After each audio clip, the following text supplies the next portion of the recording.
Welcome, everybody, to another episode of That and Ish. This your boy Saya, a.k.a. Saya. It's your boy Stas. It's your boy 9-5. Appreciate everybody for tuning in. You know, you guys continue to tell a friend to tell a friend. We see it. Yes, we sir. see it. Yes, It's hitting home. We appreciate that, man. Listen, we can't thank you guys enough for the support, the comments, the feedbacks, everything you guys have been doing. The views have been moving up and up and up. So we're getting there. We're reaching a lot more people. So we appreciate that. You guys are falling in love with the content just the same as we are. And just continue to do that. You know, the motto is tell a friend to tell a friend.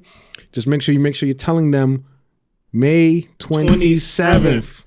Brooklyn. Thursday. Was it? Bushwick Public House. Bushwick Public House. Together, man. Nah, this is Public whiskey. This shit got me feeling. Listen, Bushwick Public House. Right there, oh, it's that Shinju whiskey, Japanese whiskey. You know Sponsored by Shinju Japanese whiskey. You know Thursday, May 27, Bushwick Public House. Oh yeah, shout out to Chocolate Dad, man. I mean, my boy CD, my boy Steve, he couldn't make it, you know, whatever. He on house arrest or whatever. So yeah, he didn't get his hall pass signed early enough. So once again, second time. Shout out to Steve, man. We know you're here with us in spirit. You're gonna be pulling on us just now. He will be there in the building with us May 27th, Thursday from 7 to 10. It's free. Yo, free whiskey, some of the smoothest whiskey. I am a connoisseur of such. I'm telling you right now, no cap in my rap. This is amongst the finest that I've had. You can drink it straight. You can drink it room temperature. Listen, ladies, Father's Day's coming up. Get your man a decanter. Let it get some air on it. Mm-hmm. You know what I'm saying? Drink a room temp. You can put a little ice in there. Mix it with a drink. However, on May 27th from 7 to 8. You can try this for free. For an hour. We got open free. Shinju will be giving out free whiskey sours. From 7 drinks. To whiskey 8. sours, probably be able to just drink it straight, try it out. Probably get a little daddy mix in too somewhere. Hopefully, yeah, we definitely gonna listen. Y'all don't got any mixologists out there. We trying to make our own little cocktail. Yeah, we on trying to that, get you know what I mean? We're gonna make that happen. But May 27th from 7 to 8. Free drink sponsored by Shinju Whiskey. The entire event is sponsored by Shinju Whiskey in cooperation with Cast Sound Live Studios. Shout out to my boy Preach for putting us on. So come through May 27th. The entire event is from 7 to 10. Free drinks from 7 to 8. And we, the Dan and Shit Cast, will be live podcasting from 9 to 10. So make sure you guys pull up on that. One last thing. May 27th, Brooklyn Public House. The address is Bushwick Public House. What I keep saying? Get it right. Well, it's in Brooklyn, so he's not all I don't wrong. know why. But Bushwick Public House. Bushwick Public House. He's going. The address is 1288 Myrtle Avenue. That's 1288 Myrtle Avenue. I believe that's right underneath by the train station. Yeah, too. it definitely is. Listen, the link is in our bio, all our personal bios. We're going to be posting it. Tell a friend to tell a friend. Listen, is the unofficial kickoff to the summer. Do you understand? We skipped last summer. It's lit. Pull up we outside, on us. baby. Pull up. What the little boy be saying? Pull up on me. You heard? So we're going to have a great time. So getting right into it, we have with us a very delightful, very special, beautiful guest with us today, Miss Delsy, a.k.a. Call Me Delsy on the gram. Yes, that's me.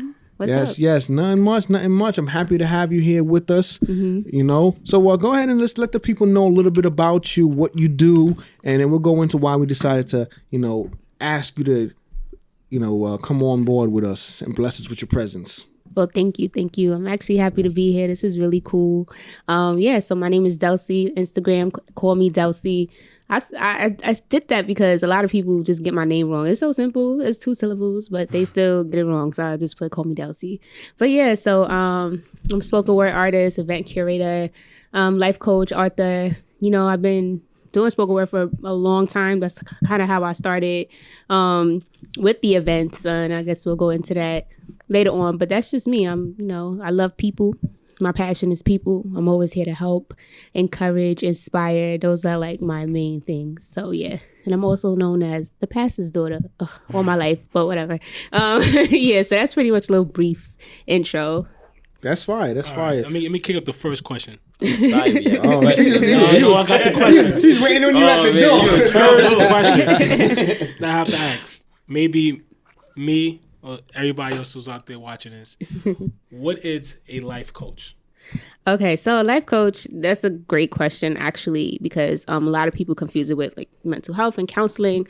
But life coaches are there to pretty much like lead and kind of help you find a plan in life. So it's not what, for me, I'm just helping people utilize resources, find out what it is that you have issues with, or things that you're struggling with, getting things aligned, whether it's a lot of us struggle with who we are and what we are trying to be. For me, I was inspired by it because I lost myself, in love, and I found myself in my passion doing poetry. And so, my business is called the Be You Experience. And so I did that, it was just kind of like a find yourself thing, becoming yourself. How do you become yourself again? And that's literally my goal as a life coach, to help people, that have lost themselves in something, find themselves in passion, and just guide them and find a resource that can help them in being successful. So that's like really more so what a life coach does. That's something you studied, or? Well, it is something I studied recently, but I mean, growing up, I've always been a mentor. Like I've always counseled, helped, whether it started as just volunteering and mentoring kids and going to detention centers and jails and all of that. And then, obviously after a while, I said, okay, let me just go back to school and get the certification and do what I have to do. So that's where that came in, so I could be official. But it's just been in me for a while, What would you say, like a person that's, I guess, in a situation, what would be something that a person would look for to say, all right, I need to find myself a life coach? Like what would be, like sometimes somebody will go through a situation where they need a therapist, they might be stressed, they might be looking depressed or whatever it is. Yeah. What would be that point that would say, all right, I need to find myself a life coach? I would say a point where you're almost at a standstill. Like, what am I about to do with my life? I don't know whether I want to go back to school. I don't know whether I want to not go to school. I don't know if I'm trying to be this, or, trying to find themselves in their career, what they want to do, or just in personal issues, like in relationships, not knowing, a lot of times people just want someone to talk to, and that's what we're here for too. Just somebody that you can call me really fast. Hey, like, this is something I'm going through. Like, what would you suggest I do? Because I feel like with counselors, because I've gone to therapy. I go to therapy. I do think that all counselors and life coaches could still go to therapy too. So, I feel like with therapists, in my experience in therapy, they listen to you more so. They try to direct you and stuff like that. And so I don't, for me as a life coach, it's not just about listening. I'm just trying to really help you, gear you towards the right direction. So I say look for a life coach if you feel like, okay, I don't know. I don't want to talk to any of my friends. I don't know if they're going to give me the good advice. I don't know if they're going to be biased. I need somebody that has things together to really help me align like my path, whether it's financial, whether it's just for, career purposes, whether it's relationship purposes, whatever it is. And that's health purposes. For me, like I've changed my whole health lifestyle. So that's another thing. You know what I'm saying? So, yeah.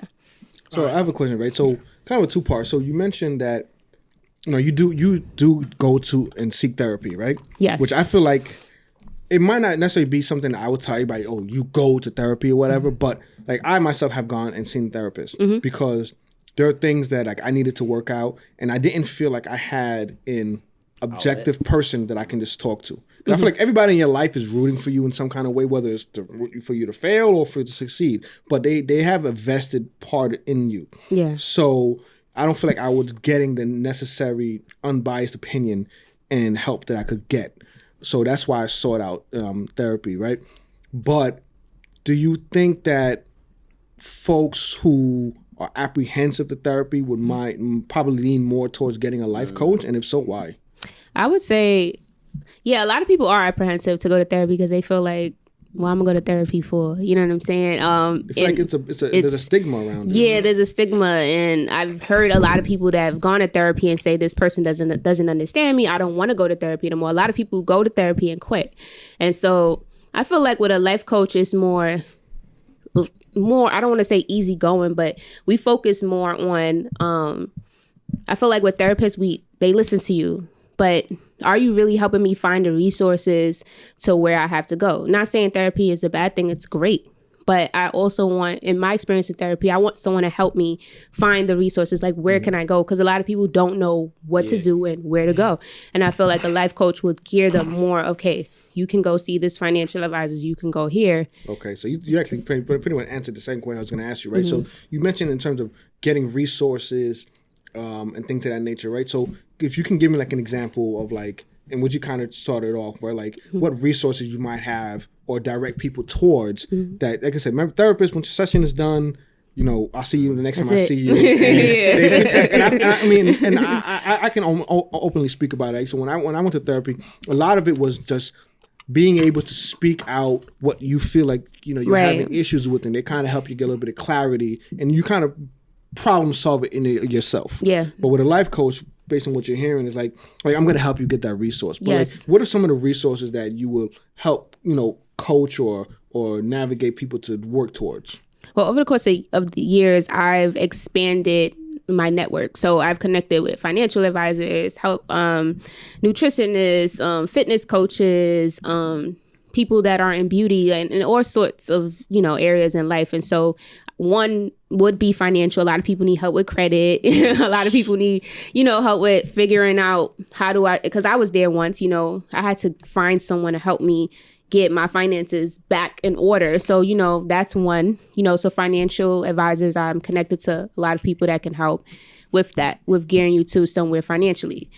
You know, I also have people with fitness coaches. You know, that's a thing now. A lot of people are into fitness and health. So that's another resource. So I use my own network that of years that I've had with people that I personally know, that a lot of them are personally my friends. And, you know, I do know mental health counselors as well. So if I feel like, you know what, maybe what you're dealing with needs a little deeper, you know, listen or something like that. Maybe I can refer you to this therapist that I know. So me partnering with, you know, specialists also helps. And I feel like there's a purpose there. So I don't want to just help you, listen to you. I want you to feel like when you leave here, yo, Delsy really helped me change my life. Like that's what I want. I don't want you to feel like, oh, she's just there to listen and I'm not getting nothing from it. I really took her resources and this really changed my life as a life coach. You know, I feel like that's the purpose. Go ahead. So being a life coach, do that like you might have many different clients, I say, or people you coach or like help. So what do that conflict with yourself and like your mental space at times? Sometimes I've learned how to balance. Because at first, I feel like it gets more complicated because I also have my friends, you know, like my friends, my family that also call me just on the regular for help. Like I'm usually the go-to person. Like, let me call Delsy. And I appreciate it because that just shows me that people could really trust me or they depend on me. But that becomes overwhelming sometimes because I do have my own things that I deal with as well. So it can become overwhelming. But when it gets that way, what I do is personally just take a day to myself, you know. But do you have a life coach for yourself? I don't have a life coach, but I have a mentor. I won't say, but yeah, you can kind of get that towards life coaching as well. But I do have somebody that I speak to almost a lot, very often actually, because we have, you know, when somebody's pouring so much into you, you have to let out to it. Yeah. I don't feel like I can always go to my friends, or I don't always want to go to my dad, although, you know, he's a pastor. I should, you know, but I don't always want to go to, he's still my parent at the end of the day. So I always felt like, you know, I'm a big, like, I want to say I'm a big advocate for therapy, but I think that what ends up happening is that sometimes people tend to trend to therapy because, like how you said, like, you don't, I mean, I can't really speak for you, but I'm personally speaking on myself. Like sometimes people go to therapy because of the fact that they sometimes you're embarrassed to talk to your friends or people around you because you don't want to unleash what it is. So you can at least talk to a stranger because, you know, there's no recoil. Right. Let's say you're talking about a situation personal, at least you know that person can't bring it back to you because they're professionally supposed to do that. Right. But then they might be a little tipsy and they start spewing your business. Yeah, exactly. So at least you know that person is secure. It's safe here. There. Yeah. Right. But then I also do feel like a life coach is very important because of the fact that it's life. Like therapy is because you're trying to get your mental right. But after you get your mental right, then how do you, basically like a coach, you practice like a coach is like playing ball. You play football. Exactly. It's like you play ball. You know how to play. You know how to throw the ball. You know how to catch it. But then how you now getting the coach to make you play the game? Right. So it's like you need a life coach in a sense afterwards for the outside of that. I'm glad you said that, right? Because you just made me spark something I wasn't thinking about before, right? So, like with a coach. Mm-hmm. like when I played sports, right? I played football. If I looked, or anybody who's played any sort of sport, right? For sure. If my coach didn't play or didn't get on the field, right? How am I gonna be like, bro, what are you talking about? Like, yeah, you want me to do this, do that? Like, you fucking come and do that. Because you're not running through it, you're not getting through it. But that's, hold on real quick, but that's not always really the case though. Exactly, yeah. Because in like this career that I'm currently in and stuff like that, it's like say that in the career, right? It's like a lot of times for me to be able to guide and lead and make you and help you be successful doesn't necessarily mean that I've had to gone through what you've gone through. Right. A lot of times I feel like it's beneficial because I'm taking a back seat look and an overview and watching the board like, okay, you're covered in a lot of this muck and stuff because you've been through it. But I can see it in a way that you're not looking at it because you're jaded by so much that's been going on. Yeah. So I feel like that's really, really great for a life coach versus what a therapist will provide, right? Yeah. A therapist will be like, hey, listen, you're talking about this, talking about that. Well, why do you feel like you're doing this? Why do you feel like you're running the play this way? Right. Why do you feel like you're not catching the gap? Right. The A gap when they, pull this way. Yeah. But the coach will look at film and watch you and be like, and break it down. And break down the strategy. Based on what I'm seeing, and I guess that's a definition of crazy. Like people doing the same thing over and over, expecting the same result. It's like, yo, every time you get your check, the first thing you do is go buy da. Mm-hmm. Like, you're gonna stay broke, motherfucker. The therapist not gonna tell you that, but your life coach will. Yeah, because that's typically what like a therapist is. They always, from when I understood, like I said, I never knocked it, but I had my take on it. But then it's not about really me. It's in the whole. But they always say what a therapist is basically just telling you what you already are and like removing the static now. So of course now you sit there and say, all right, I'm stressed because my job. So now, at least now, all right, the problem is my stress is my job. So then I would say you need a life coach, but then the life coach will be a career coach in the sense like, what's your direction that you're going? So a lot of times, no different than, like I said, you can play ball. Like, you go to the park, everybody plays ball. At the same time, everybody plays football, but then now it's just like, all right, you got the concept. I'm agile enough. I'm 6'5". I'm 200-something pounds. I can run. I can catch. But now you need a coach to get the academic of the sport together. So that's why I respect what it is that you have a life coach in the sense is like it's just life because it could be career, it could be like you said working out, it could be financial, it could be whatever. So cool. I'm making great money, but financially, my mind I can't make sense of saving this money. So I need somebody to coach me on create a strategy. Exactly. A strategy. That's what a coach does. Create a strategy. It schools you on strategy. Another question I have. At what point you being a life coach to someone, like, do it stop or like you feel like, okay, I coached them for this X amount of time, they done this, and that, and I'm done. At what point, at what milestone, like it was like, okay. Or like maybe it's not. Maybe it's never a milestone. I don't know. Like if there is, what is it? If it's not, then cool. But explain how that is. I think being a life coach is a full commitment because, people literally depend on you, and so I feel like for that, what I do, professionally, you could, hey, this is what I want to do for this amount of time. You have people like with counseling, you get in and then people say, all right, I don't want to do this no more, so I think it's really, for me, if I see, I never say like, okay, this person is coming for the same thing. The point is to not make you see the same thing. We're creating a plan and a strategy, but you have some people that, will fall back into the same, go back to the same thing. And, so you have those complications there, but I feel like within that, they still learn in a sense. So, for me, there's no limit where it's just like, you know what, this 10 session, that's it, you done. No, it's a full commitment. I want to see the results. So I'm going to be there to help you. As long as you're committed, I'll be committed to helping you. Because if you're coming back, that means you still need some type of guidance. And the reality is there's certain people, even though they have parents, they don't have the guidance there. You know what I mean? So yeah. What I'm about to ask you, right? So I want you to take your time. Just really like digest in a sense, right? So you aren't a parent as yet. No, not yet. Okay. So us here on Data and Shit podcast, primarily we all are parents. We all fathers, right? That's nice. The premise of the show. So that's not what you're here for. Wrong show. I think you got the wrong room. You have the wrong room, bro. You might roll 2 doors down. Right. So us all being parents, do you from the child side of it, look back and even now maybe say, hey, you know what? My parents probably could have used this. And in what capacity do you feel? Because you said in your introduction, you said, pastor's kid. Right. So I'm quite sure that comes with a lot more stringent and. Good question. I mean, He was ready. Listen, man. He was ready for this. Man, I thought it was going to be late, but now I'm going to roll my seat over there. At least Listen, go to the man. mic. Barbara Walters ain't the only one who cracks 2020 questions, you heard? But, coming up through, being a pastor's kid, I'm quite sure that there are things that, you've seen and dealt with and had to come up under that the everyday child probably wouldn't. So do you feel, bringing it back to this question, do you feel like a life coach is something that your parents could have used or you would have wished they would have used, and in what capacity? Good question. So do I feel like a life coach is something they could have used?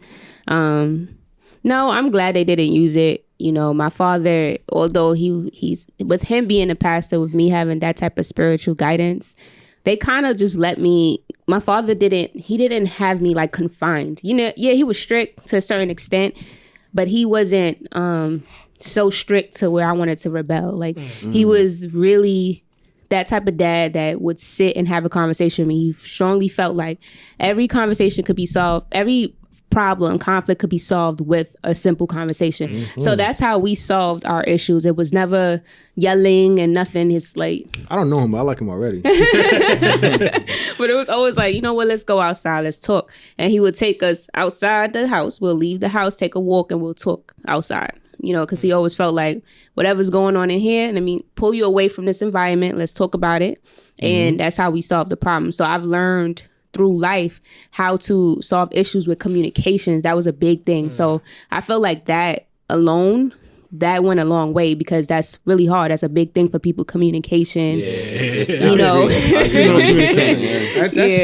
a hard thing as a parent. Yeah. Especially with having multiple kids, right? They're just having a cognizant mindset to be rather than spazzing or spanking or whatever, let me just take you out of the situation and have a conversation with you. Let's talk about what's really going on. And at least hearing the child's side, because most parents really shut up. Yeah, it's like, this is my way or the highway. So with that being said, right, you have siblings, anything like that? Yeah, I have 6 brothers, 4 older ones and 2 younger ones. But my youngest one is 26, so he's like a little big bro. All right.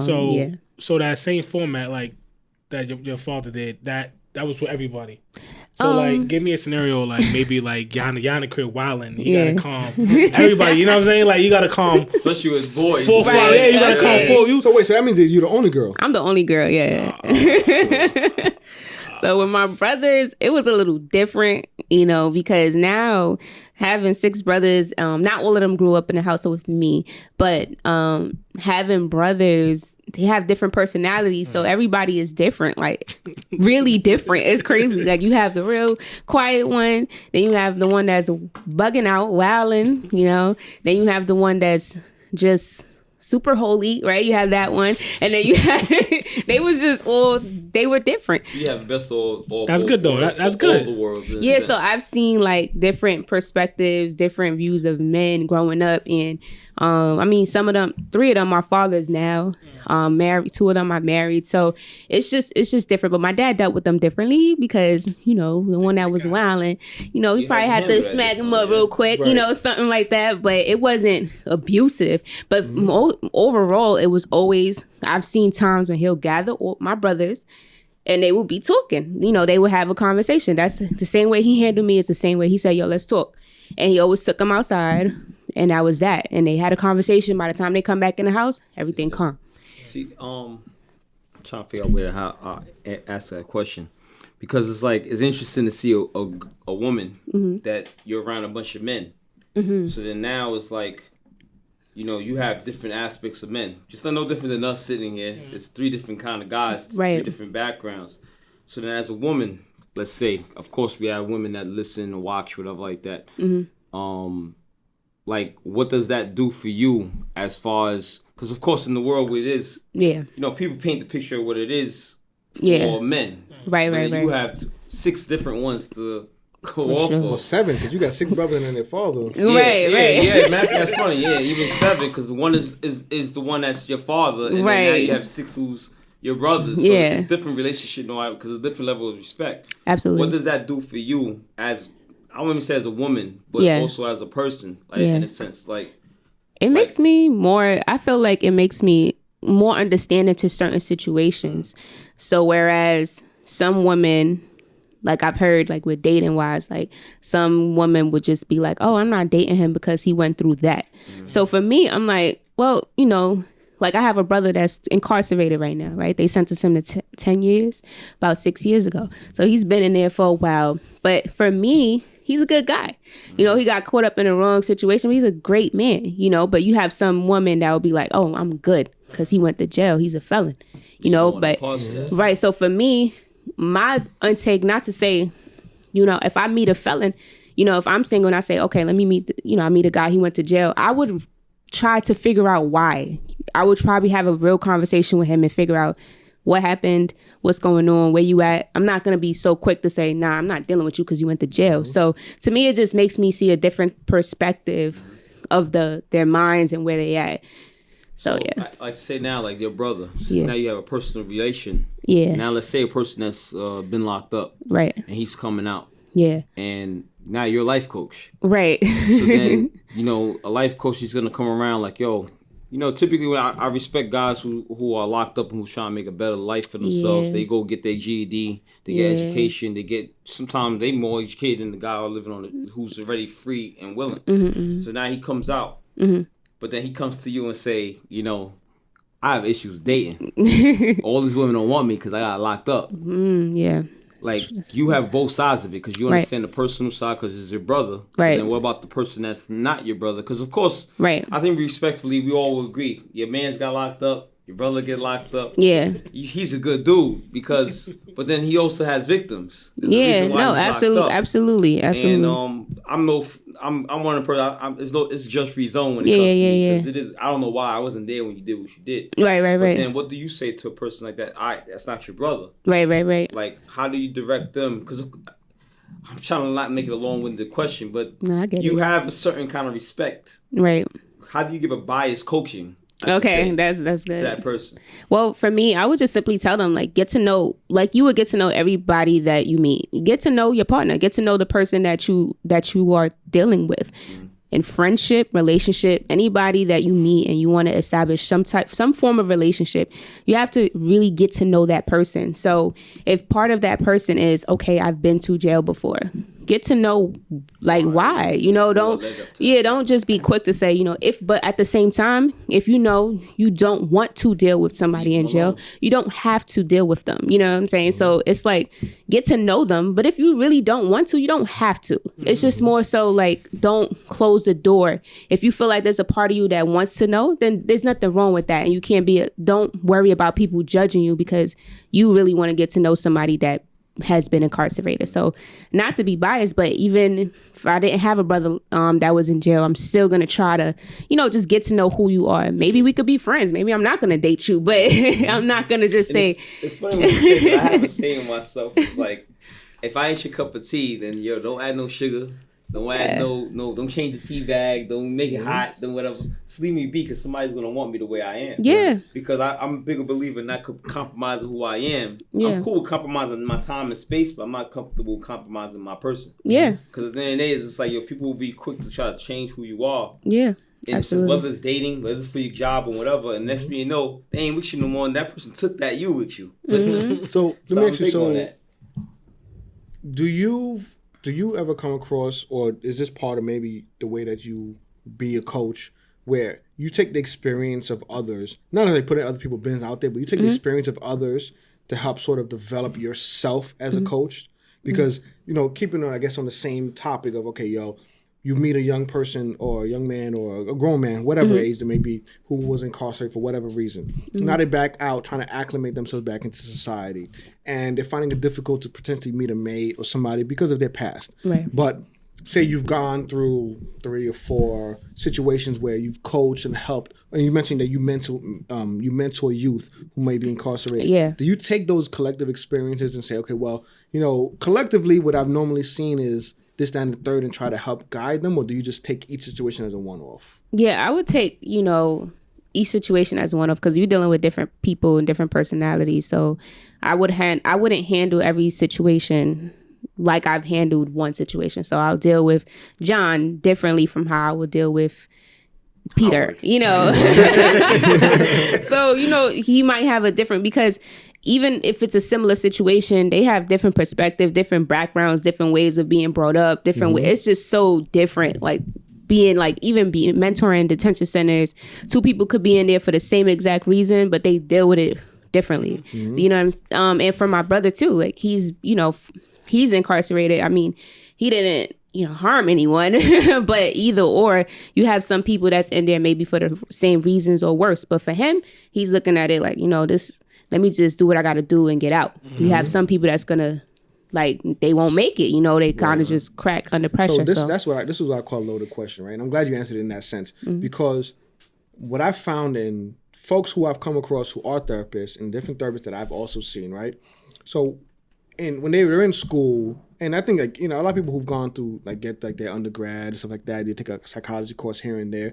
Oftentimes what they do is they take a situation or whatever facts that they have, and then they start to kind of peg it. Like, okay, well, they do this, let me put it over here, and then they do this, put it over here, and then they put it right, and then they eventually find themselves a diagnosis based on all of these sort of things. So I appreciate the fact that you do that, right? Because oftentimes we find that with therapy, like I said, so anybody who's been incarcerated because they carjacked, so they must be this kind of person. So they try to treat them and mirror them in the same way. And I've always felt like that isn't necessarily the most beneficial thing to them. Right. So what do you feel like? All right. So with what you're doing, what do you feel like if you were to go see a therapist or were to be a therapist, you maybe add towards what they normally do to try to help people? Being a therapist, I know that they have certain things that they can't, overstep, boundaries as far as, I'm not sure exactly, but I'm sure for me, I'm big on resources and finding help. So for me, if I'm going to be a therapist, which that is still the goal as well, I'm just going to not only dissect what the issue is internally, or kind of letting them talk. I want to hear you talk because, a lot of, like we said with therapy, we just want to let it out. So I'll let you talk, do all of that. And then, of course, you want to ask the question, how would you handle this? In my I do use life situations because I've been through a lot myself. Other people, I've seen a lot of things from other people's perspectives. So what I would probably bring a little different would just be taking a deeper, being more intentional about them, trying to really care, really check up on them. Because there's some therapists that don't, they don't do that. Sometimes it's more so, this is your session, that's it, I'm going to see you next week. Just email me if you want to schedule. So I feel like what I would do is something that my dad does as a pastor. He checks up on people, hold them accountable. Hey, how you doing today? You good? Because that can help. You literally could be having a bad day. Perhaps you can't really afford to do a session, but that one hello, how are you okay, can make a difference for a child or for anybody. So I would bring that. That's what I'll do different as a therapist. Have you ever came across a situation, because you stated that you don't have children or anything like that, right? So have you coached people on parenting, being that you don't have kids, and if you did, what advice, how did that go?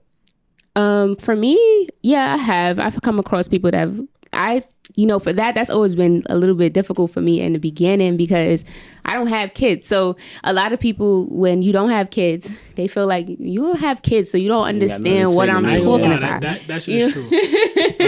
So you don't get it. So for me, I'm not going to try to tell you what to do as a parent because I'm not a parent. So I probably can't tell you exactly how to handle it. As a person, I could tell you how to communicate, though. I could tell you how to probably break something down differently, what may work, a strategy, a plan for you. But it's not more so parenting. It's just a different way of handling a situation. So I try to go from that view because I'm not a parent. So, you know, a lot of parents, they're under pressure. You may, you know, Kirk Franklin had a situation recently, you know what I'm saying? So, they go off. So I get it. And I didn't judge Kirk Franklin because you never know. Now that situation was... It was crazy, but I ain't judge him. Son was wilding. I ain't gonna lie. He was wilding a little bit. I got a question though, because me and you talked about it a little bit in one of our episodes when he was just like, you know, I'm pretty cold. And it's like, you don't know how to communicate a certain kind of way because you kind of like... That's my big thing right now. I'm developing a lot of adult communication. Yeah, because me and you kind of spoke about that time and was just like I'm a little withdrawn sometimes. Like, you know, Chris is my guy. I could call you, whatever like that. But then I have a certain, you know, a moment in time that I'll be withdrawn. And you probably say the same.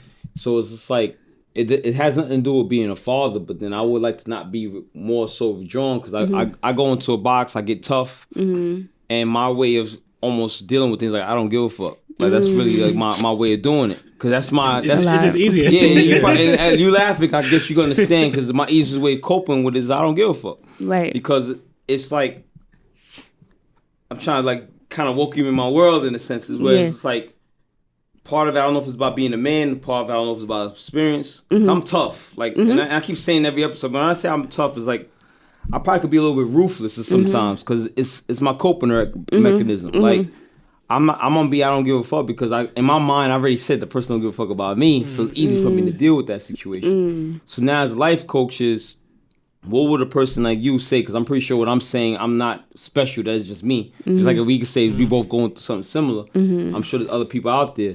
Yeah. What would you say to a person in that situation of coaching? Because like I said, I compare it to playing ball. Right. Yo, I don't give a fuck with my coping mechanism. What will make it a more healthy situation for a person that's in that mind state? What I would say is that, because I've gone through, I've talked to a lot of people that have that same, I don't want to say problem, but same situation. And again, having brothers, same thing. You know, I see that a lot with men, where it's just a barrier, a communication barrier, or it's just a thing where, well, ain't nobody cares anyway. So exactly, that's actually like what I'm saying. Like, you know, people joke around. You probably hear like, "Yo, how's your day?" Can't complain because nobody listening. Yeah, nobody cares. Like, so that's like the ongoing story amongst.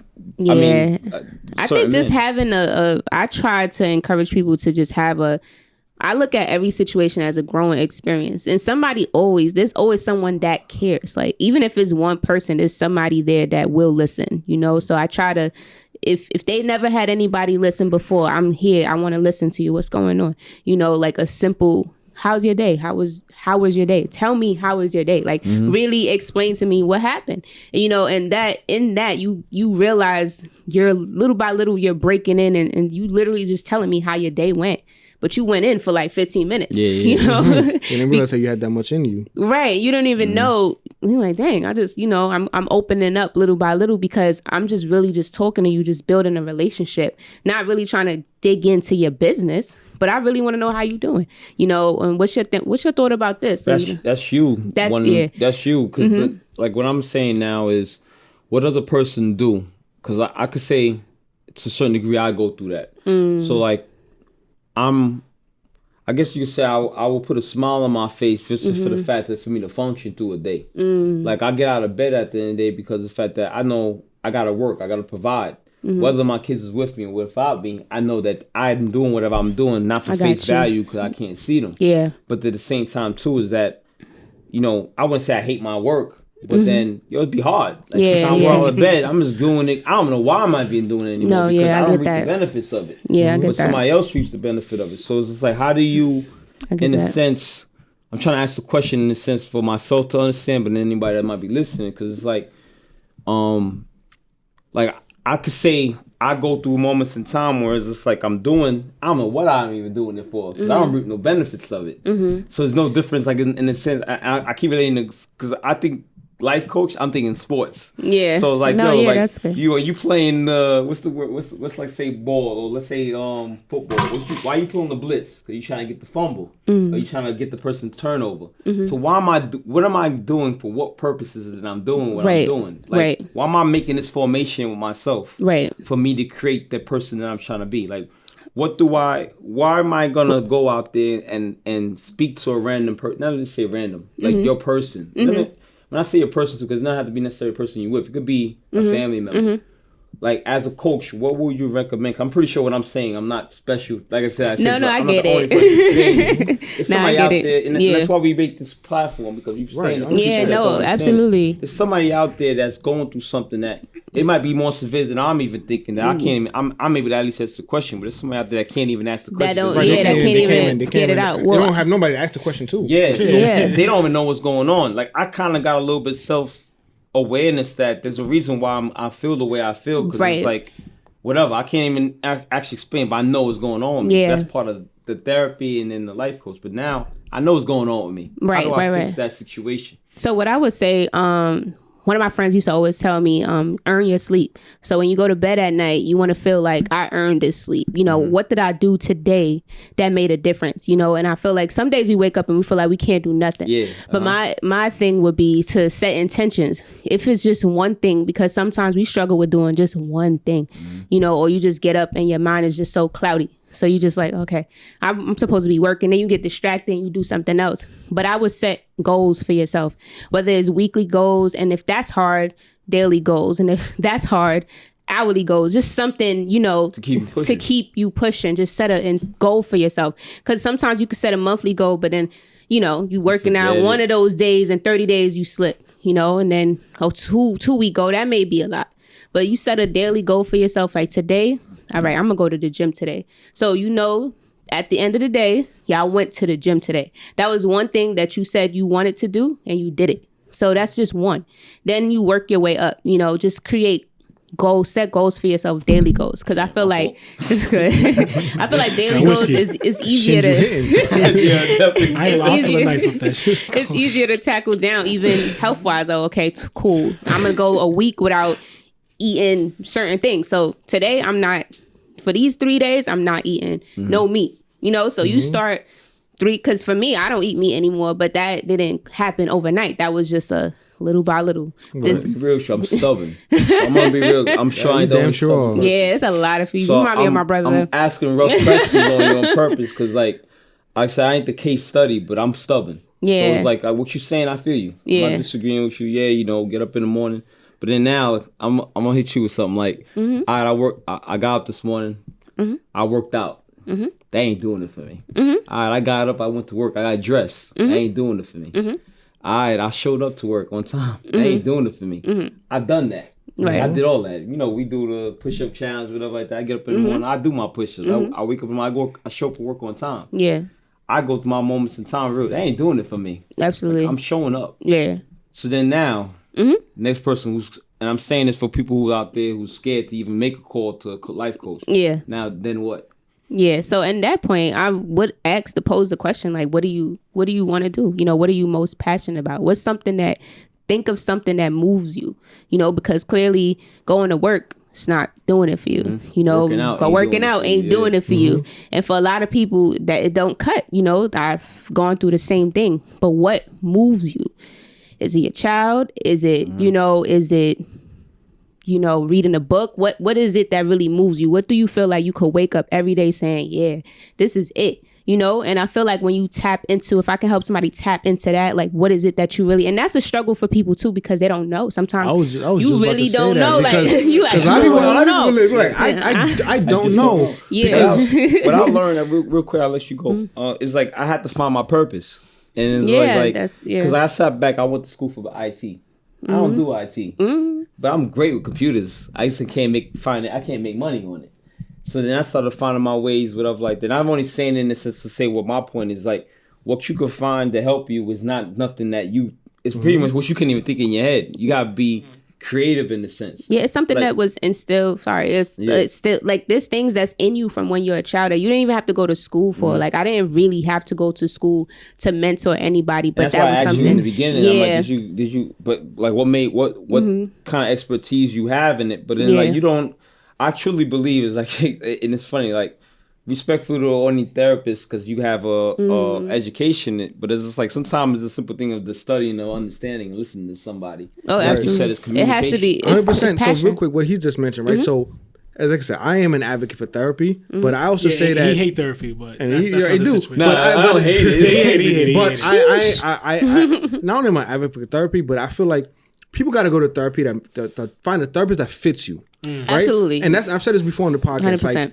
Like if I were to go back to therapy now, I would have to go and see like a black man who's a father. Yeah, absolutely. You know what I'm saying? Like I cannot go see, Miss McDonald, who it's true. is, 65 years old, white woman. Life, You know what I'm saying? Like if you cannot understand my plight and you can't understand my struggles, like you can't help me go through it. And not in that, you've gone through those struggles, but you can't even relate to what I'm trying to transcend to you. I agree with that 1,000%. For me, right, like, so so currently right now, like my career, so I'm seeking like a mentor, right? Mm-hmm. But I want to seek a mentor outside of like the company that I work for. The reason why I say that is because there are a lot of things that happen inside and out of the company that I know where I'm from and who I am, and as best as I can to be professional. Sometimes like somebody gonna say some shit to me, and one of these days. A very capital letter SMD is gonna slip,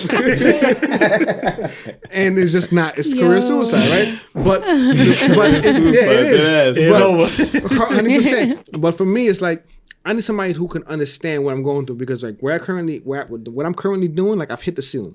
Right. But like we mentioned on the previous episode, like with school and stuff like that, right? Like I get bored. Like if I'm not intellectually challenged, I get bored, and when I get bored, It don't stop education. It's stopping career. It's just like, it's really hard for me to give a fuck because it's like, I can do this like this, but I don't want to because I know I can. So trying to find somebody who can help me, guide me, and build on my career and do that. And what I've known for me that's been working is like really networking, right? Yes. But there's an art form to these sort of things, right? It's not just, I'm gonna show up and say, hey, I'm Chris and I need help with this, and people are like, whatever. Yeah, so there's an artwork to networking, and I think that more people should be aware that what you do is an available thing.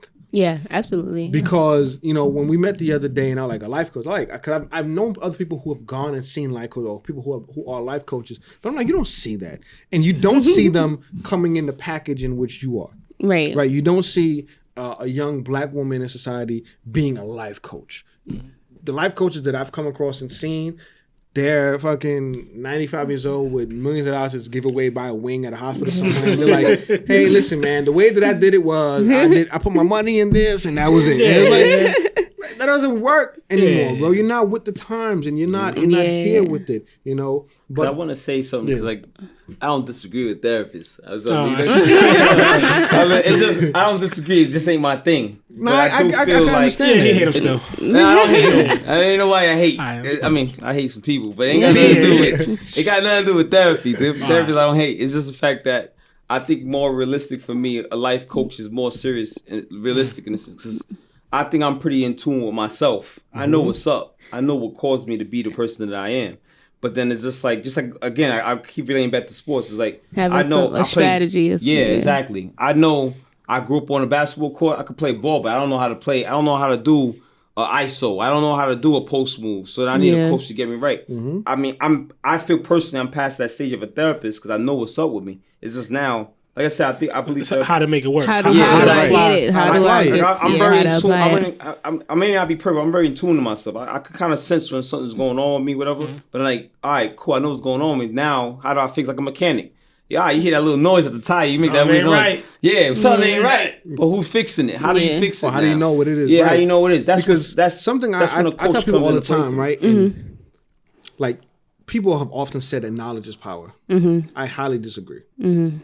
Because you can have all the knowledge in the world, but you can do nothing with it. You can do that's so true. I feel like applied knowledge is power. Because even if you don't know everything, you know enough to apply it, and now it's making something. Now you get to the next step. You learn a little bit more, and then you apply that. And you learn a little bit more, and you apply that. I'm gonna hold that because that's why I always say too. The same thing is like being smart and being intelligent is two different things. Mm-hmm. Being smart is just you know how to read something, memorize something. But when you're intelligent, you know how to read something, make sense of it, Correct. and think of for yourself. Just like there's a ton of kids, in schools who can get straight A's. Exactly, because they know how to copy what's in the book. It's gonna sound crazy, but isn't a knock to anybody who does like a regular job, right? Because we all have things that we have to do, and then we all have roles to play in society, right? But like if somebody I'll bring it to a more personal example. When I was in high school, from like junior year all the way to from the end of my junior year of high school all the way to my junior year in college, I worked at Starbucks, right? And when I was away at school in Connecticut, I was working at Starbucks. It was great because you could transfer back and forth. Anyhow, we got a new manager. I'm like, okay, how you doing? Blah, blah, blah. What's going on with you? And come to find out that my manager, the new manager, has a PhD in psychology. Wow. It's like, you here, bro? But you working at Starbucks making like $4 an hour more than me, bro. That's OD. So it's in my mind, I'm like, yo, it isn't that you're not you're smart, but you might not be intelligent because obviously you're not taking this PhD and you don't get a PhD overnight. No, you know what I'm saying? Yeah. This is years and years of study, and you're obviously not intelligent enough to figure out a way to apply it, or maybe the market isn't right for that. Right. But that's why I feel like a life coach is something that people need to be more aware of that exists. Yeah. Right? Not just with Delsy, but just people in general, right? But kind of going back to what you mentioned earlier, right? So you're also an author. Yes, author. What have you authored? So I just wrote a book. It's called Diary of a Pastor's Kid: Stereotype versus Reality. So it's not out yet. Stay tuned. So we're gonna get signed copies first, right? Of course. All right, say less. Put that here. Put that in my library. It's not out yet, but yeah, I wrote that because we all know there's a lot of stereotypes about pastors' kids, and I think people understanding me being a pastor's kid doesn't make me exempt from struggle, and we go through a lot of stuff too. So I wanted to write a book that pretty much talks about those gray areas that people that go to church are afraid to talk about, and people that don't go to church necessarily don't really kind of understand. So I try to kind of bring that together, where it's just like to encourage people that don't go to church that we're not all bad. It's not really like that. But then you have some of the stereotypes that there's some truth to it, but there's some false narratives to it. So that's why I wrote that book, Diary of a Pastor's Kid. When is it going to be available? Well, I'm not supposed to say it yet, but in the fall, this will be my first book. Yeah, it's my first book that I actually did write. Yeah, it took a long time because it's just a lot of content. It's a lot of things to talk about, and all the chapters are stereotypes that you heard. So, for example, I have a chapter that says pastors' kids are the worst. Another chapter that says church girls are freaks. Like whatever y'all ever heard, that's what we're gonna talk about because it is what it is. That's another episode. I went to Catholic school to 8th grade.